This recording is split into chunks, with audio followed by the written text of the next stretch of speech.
Hello, નમસ્કાર મિત્રો, કેમ છો? તમે બધા મજામાં છો? ખૂબ જ શુભકામનાઓ જે પણ મિત્રો તૈયારી કરી રહ્યા છે. કાલે DYSOનું જે ફોર્મ ભરવાનું છે એની લાસ્ટ ડેટ છે 31. તો જેમને પણ બાકી હોય એનું જસ્ટ રિમાઇન્ડર છે, ભરી દેજો. અને હવે આપણે આગળ વધીએ. આજનો જે લેક્ચર છે એ ભારતીય અર્થવ્યવસ્થાને લગતો લેક્ચર છે. આપણે આગળ વધીએ એની પહેલાં હરરોજ કહું છું એ રીતે દરેક મિત્રોને જેમણે ચેનલને લાઈક કરી છે, સબસ્ક્રાઈબ કરી છે, એ લોકોને વિનંતી કે જે વિડીયો આવે છે ને લેક્ચરો આવે છે એ વ્યવસ્થિત રીતે જોયા કરે, રેગ્યુલર જોવે, નોટિફિકેશન થ્રુ જોવે, એટલે ચેનલનો ગ્રાફ વધતો રહે. અને જે મિત્રો સૌપ્રથમ વખત ચેનલ પર આવી રહ્યા છે એ મિત્રોને પણ ખાસ વિનંતી કે તમે અહીંયા આવ્યા જ છો ચેનલ પર તો થોડું જ્ઞાન પ્રાપ્ત કરીને આગળ વધો અને ચેનલને લાઈક કરો, શેર કરો અને સબસ્ક્રાઈબ તો ખાસ કરો. બરાબર? જૂના વિડીયો જુઓ. મેં ઘણી બધી એફર્ટ કરીને વિડીયો બનાવ્યા છે, તો જ્યારે એફર્ટ કર્યા પછી પણ વ્યૂ ના આવે અને સબસ્ક્રાઈબ ના મળે તો થોડુંક ખોટું લાગે. સાચી વાત છે. તમે જો કે હું મારે બીજી સ્ટુડિયોમાંથી પણ લેક્ચર્સ બનાવું છું અને હું જે પેરેલલ તૈયારી કરું છું એ જ તમારા માટે લઈને આવી રહ્યો છું. તો આજનો આપણો લેક્ચર છે એની પર આપણે જઈએ તે પહેલાં ફરીથી સમ્ર વિનંતી છે તમામ મિત્રોને, નમ્ર વિનંતી કે ચેનલને લાઈક કરે. હવે આપણે આગળ જઈએ. તો આજનો લેક્ચર છે કે ભારતને વિશ્વની ત્રીજી સૌથી મોટી અર્થવ્યવસ્થા બનાવવાની વાત નરેન્દ્ર મોદી સાહેબે કરી વર્તમાનમાં. બરાબર? તો કોઈપણ અર્થવ્યવસ્થાને ટોપ 5માં લાવવી હોય, બરાબર, ટોપ 3માં લાવવી હોય તો એના માટે બહુ મોટું વિઝન જોઈએ અને બહુ મોટું એનું રોડ મેપ જોઈએ. તો બસ એના વિશે આપણે ચર્ચા કરવાની છે કે મોદી સાહેબે કહી દીધું કે જો મારો ત્રીજો કાર્યકાળ આવશે તો 2022ની ચૂંટણી છે, બરાબર, પ્રોબેબલી આવશે એવી શક્યતાઓ વધારે છે. તો જો એમનો ત્રીજો કાર્યકાળ આવશે એમની સરકારનો, મીન્સ કે એમનો, તો ભારતની ત્રીજી મોટી અર્થવ્યવસ્થા બનાવી દેશે. વર્તમાનમાં ભારત 5મી મોટી અર્થવ્યવસ્થા છે. તો મોદી સાહેબના ભાષણોની ખાસિયત એ હોય છે કે જ્યારે પણ એ કંઈ પણ બોલે છે અથવા કંઈ પણ સ્પીચ આપે છે તો એમાંથી પરીક્ષા લખી ઘણું બધું UPSC GPSCના વિદ્યાર્થીઓ માટે ઘણું બધું મટીરિયલ ક્રિએટ થઈ જતું હોય છે, ઘણું બધું ટૉપિકો મળી જતા હોય છે તમને તૈયારી માટે. તો આપણા માટે ટૉપિક છે કે ભારતને ત્રીજી સૌથી મોટી અર્થવ્યવસ્થા બનાવવી હોય તો કેવી રીતે બનાવી શકાય, એના માટે કયા સ્ટેપ લેવા પડે. તો PM મોદીએ, આપણે જોઈએ આગળ હવે, PM મોદીએ દિલ્હીમાં પ્રગતિ મેદાનમાં ભારત મંડપમ, યાદ રાખજો, શેનું ઉદ્ઘાટન કર્યું? ભારત મંડપમનું જે ઉદ્ઘાટન કર્યું, બરાબર, એમાં એમણે કહ્યું કે ભારત તેમના ત્રીજા કાર્યકાળમાં, બરાબર, એમનો થર્ડ જે ટર્મ આવશે, બરાબર, પ્રધાનમંત્રી તરીકેની, તો એ થર્ડ ટર્મમાં, બરાબર, ભારતને વિશ્વની ત્રીજી સૌથી મોટી અર્થવ્યવસ્થા બનાવી દેશે. બરાબર? તો ભારતની ત્રીજી સૌથી મોટી અર્થવ્યવસ્થા બનાવવા માટે એક ચોક્કસ રોડ મેપ હોવો જરૂરી છે. તો પહેલાં તમે જોઈ લો કે પ્રમુખ દર અર્થવ્યવસ્થા કઈ છે અને ટ્રિલિયનમાં છે. બરાબર? ટ્રિલિયન એટલે 1 ખરબ. એવી આપણે 3 ખરબની બનાવવાની છે અને 1 ટ્રિલિયનમાં 100 અરબનો સમાવેશ થાય છે. બરાબર?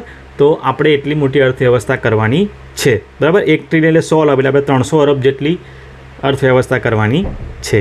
બરાબર? તો ટોપ જે છે આપણે ટોપ 10 આપણે તમે આ ડાયાગ્રામમાં તમે જોઈ લો, એક્ઝામમાં પણ તમે આવો ડાયાગ્રામ બનાવશો તો થોડું ઇમ્પ્રેસિવ લાગશે. તમારી રીતે પણ તમે બનાવી શકશો, વાંધો નહીં.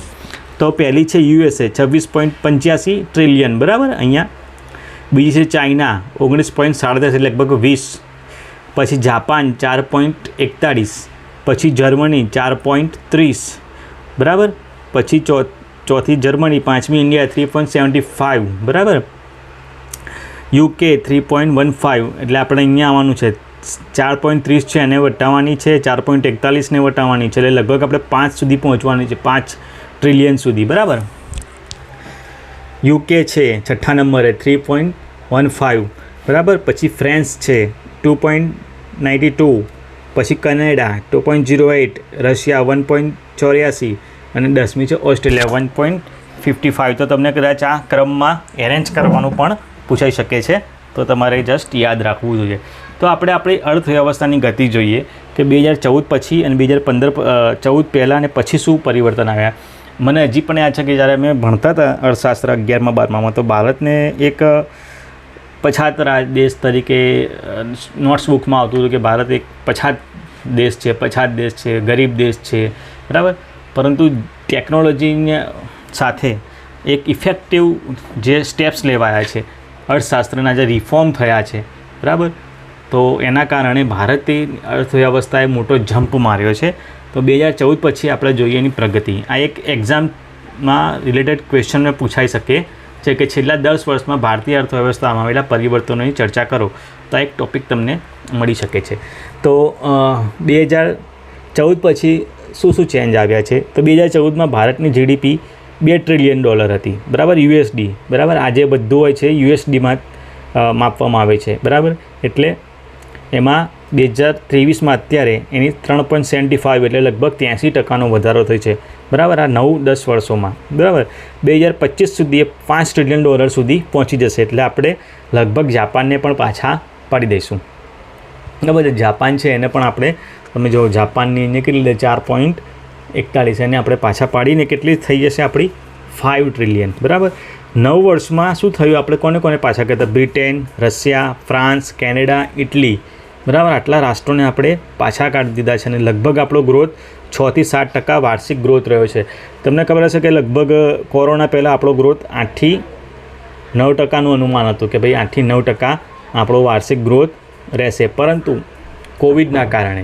કોવિડના ક્રાઇસિસના કારણે જે પડકાર આવ્યા એના કારણે આપણું શું થયું? ગ્રોથ થોડોક અનુમાનિત ગ્રોથ ઓછો થઈ ગયો અને કેટલો હતો? 6 થી 7%ની વચ્ચે રહ્યો, જે 8 થી 9% અનુમાનિત હતો, બરાબર. તો પડકારો કયા આવ્યા અર્થવ્યવસ્થા સામે? કોરોના કારણે લોકડાઉનના કારણે પ્રોડક્શન બંધના કારણે આપણું ઇમ્પોર્ટ એક્સપોર્ટ પણ લગભગ ઠપ થઈ ગયું. પછી પર્યટન ઠપ થઈ ગયું, બરાબર. એકમાત્ર એવું ક્ષેત્ર હતું જે સસ્ટેનેબલ હતું, જે અડીખમ હતું, એ હતું આપણું કૃષિ ક્ષેત્રએ આપણને ઘણા અંશે બચાવી લીધું. પછી રશિયા યુક્રેન વોરના કારણે આપણને ઘણી બધી ઇફેક્ટ પડી અને ત્યાર પછી વૈશ્વિક બજારમાં મંદી આવી, બરાબર. કોરોનાના કારણે પ્લસ યુક્રેન વોરના કારણે વૈશ્વિક બજારમાં એક મંદી આવી, કારણ કે અનિશ્ચિતતાનું વાતાવરણ ઊભું થઈ ગયું હતું, બરાબર. તો આ બધા કારણોને કારણે આપણે એક સારું એવું ડેવલપમેન્ટ અચીવ કરી શક્યા છીએ, બરાબર.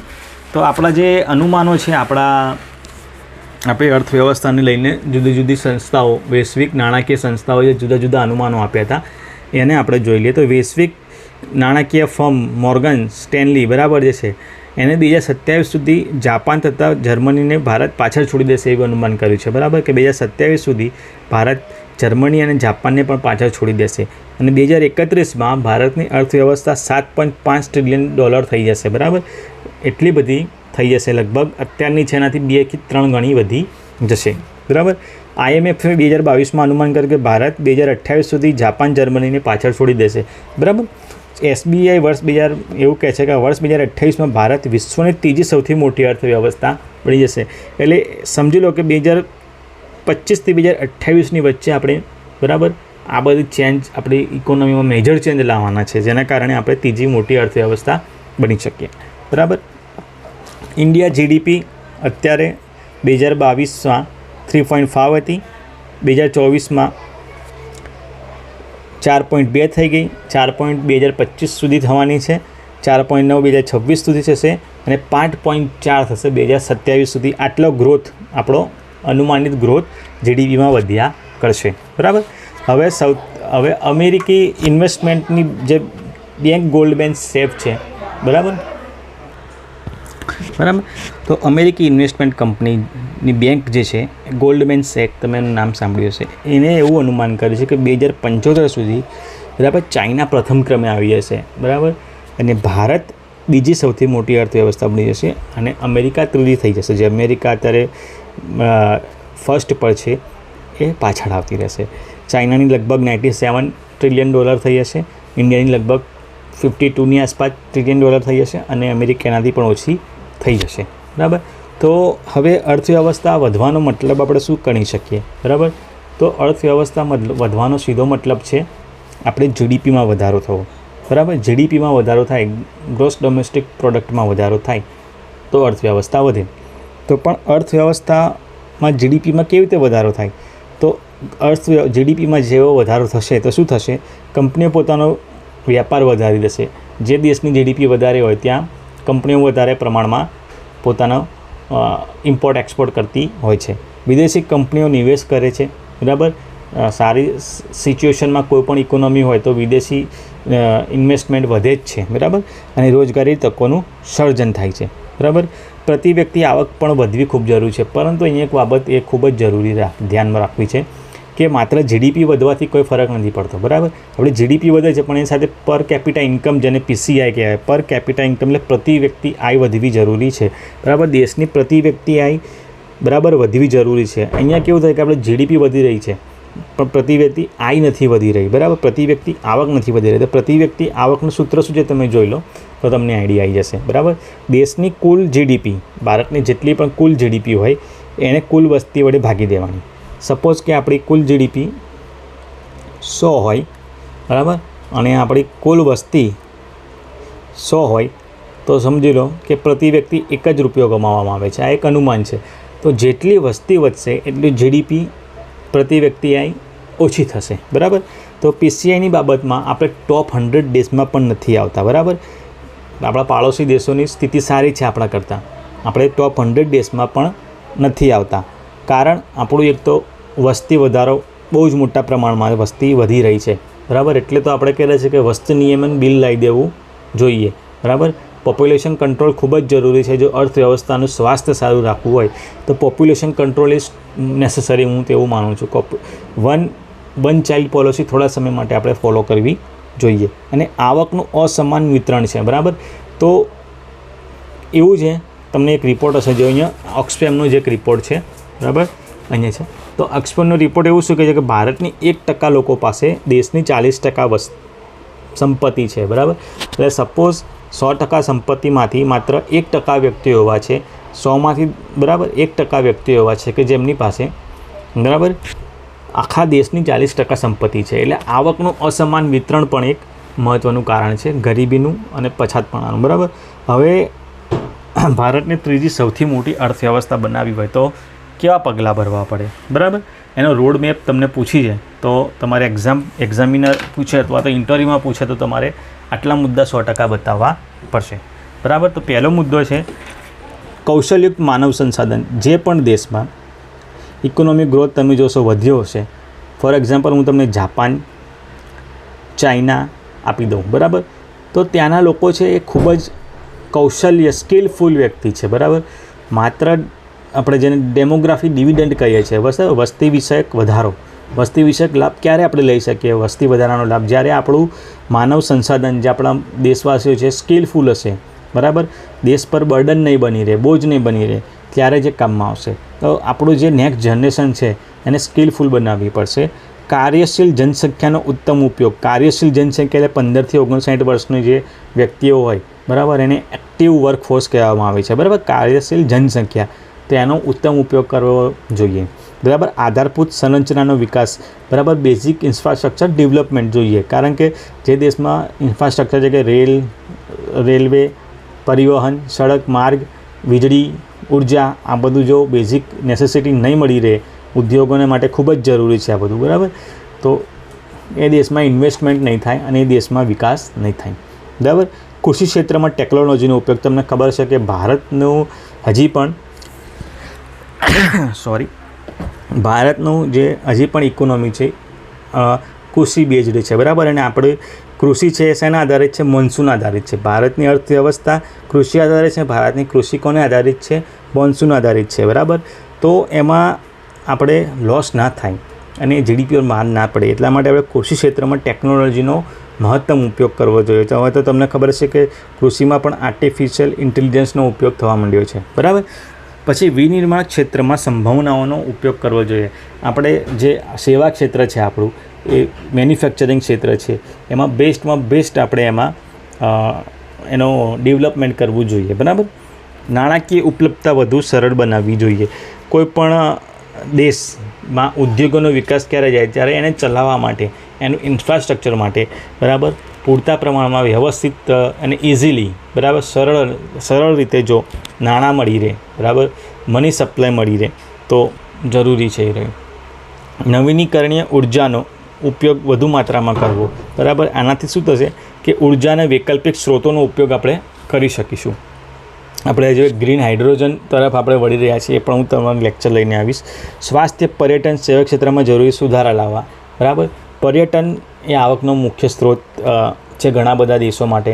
બરાબર, તો ભારતમાં પણ જે સાઉથ છે અથવા નોર્થ ઇસ્ટ છે એ પર્યટનના હબ જેવા છે. બરાબર, તો એને આપણે ડેવલપ કરવા જોઈએ. સેવા ક્ષેત્રમાં જરૂરી સુધારા લાવવા જોઈએ. અને સ્વાસ્થ્ય, જ્યાં સુધી લોકોનું સ્વાસ્થ્ય સારું નહીં હોય ત્યાં સુધી આપણે કેવી રીતે મજબૂત દેશ બનાવી શકીએ છીએ. જો આપણી સ્વાસ્થ્ય સેવાઓ સારી હશે તો પણ આપણને કમાણી થશે, કે જેને મેડિકલ ટુરિઝમ કહે છે. મેડિકલ ટુરિઝમનો વિકાસ થવાની સાથે ભારતમાં ઇન્કમ પણ વધશે. બરાબર, અને વિદેશી નિવેશમાં વધારો કરવો જોઈએ. તો વિદેશી નિવેશ એટલે તમે અલગ અલગ ભારતના જે ક્ષેત્રો છે એમાં FDIનો વધારો કરવો જોઈએ. બરાબર, અમુક ટકાવારી સરકારની હોય ને અમુક ટકાવારી હવે તો લગભગ ઘણા ક્ષેત્રોમાં 100% થઈ ગયું છે, ઘણા છે કે એમાં 49% 50% જેવું થઈ ગયું છે. બરાબર, અને ઇઝ ઓફ ડુઈંગ બિઝનેસ ફરી ચાલુ રાખવું જ જોઈએ, કારણ કે જો સિંગલ વિન્ડો સિસ્ટમ કરી નાખી છે ઘણી જગ્યાએ. ધારો કે હું એક ફોરેનનો અમેરિકન વ્યક્તિ છું, મારે ઇન્ડિયામાં XYZ સ્ટેટમાં એક કંપની નાખવી છે. હવે મારી કંપનીના કારણે લગભગ 1000 લોકોને રોજગારી મળે એમ છે. બરાબર, તો લોકોને રોજગારી મળશે તો GDP વધશે, સીધી વાત છે. પરંતુ મારે પરમિશન જોઈએ. હું કોઈપણ દેશમાં જઈને સીધી મારી ફેક્ટરી ના નાખી શકું. તો મારે એ ફેક્ટરી નાખવા માટે, કંપની નાખવા માટે તે દેશની સરકાર જોડે પરમિશન માંગવી પડે. અને આ પરમિશન લેવા માટે મારે સરકારી પ્રક્રિયાનું પાલન કરવું પડે. બરાબર, અને એ સરકારી પ્રક્રિયાઓ એટલી લેન્ધી હોય છે, એટલી ડેન્જરસ હોય છે. બરાબર, જેના કારણે શું થાય છે કે નિવેશકો જે હોય નિરુત્સાહ થઈ જાય છે. બરાબર, અને ઇફેક્ટ એ પડે છે કે ઇન્ડિયામાં તો ધંધો કરવા જેવો નથી, કારણ કે ત્યાં ભ્રષ્ટાચાર, ફાઇલો ક્લિયર કરવા માટે ભ્રષ્ટાચાર, પછી ના કરી આપે તો બહુ લોંગ ટાઈમ સુધી પેન્ડન્સી રહે તમારી ફાઇલની. બરાબર, પણ જોકે હવે એવું નથી. બરાબર, આ બહુ જૂના સમયની વાત છે. તો ઇઝ ઓફ ડુઈંગ બિઝનેસને અપનાવવું જોઈએ. તો મિત્રો, આ હતા આપણે ભારતને કેવી રીતે ત્રીજી મોટી અર્થવ્યવસ્થા બનાવી શકીએ. એ સિવાય બીજા લેક્ચર્સ હું લેતો આવીશ. તમામ મિત્રોને ફરતી વિનંતી છે કે ચેનલને લાઇક, શેર અને સબસ્ક્રાઈબ કરે. Thank you. જય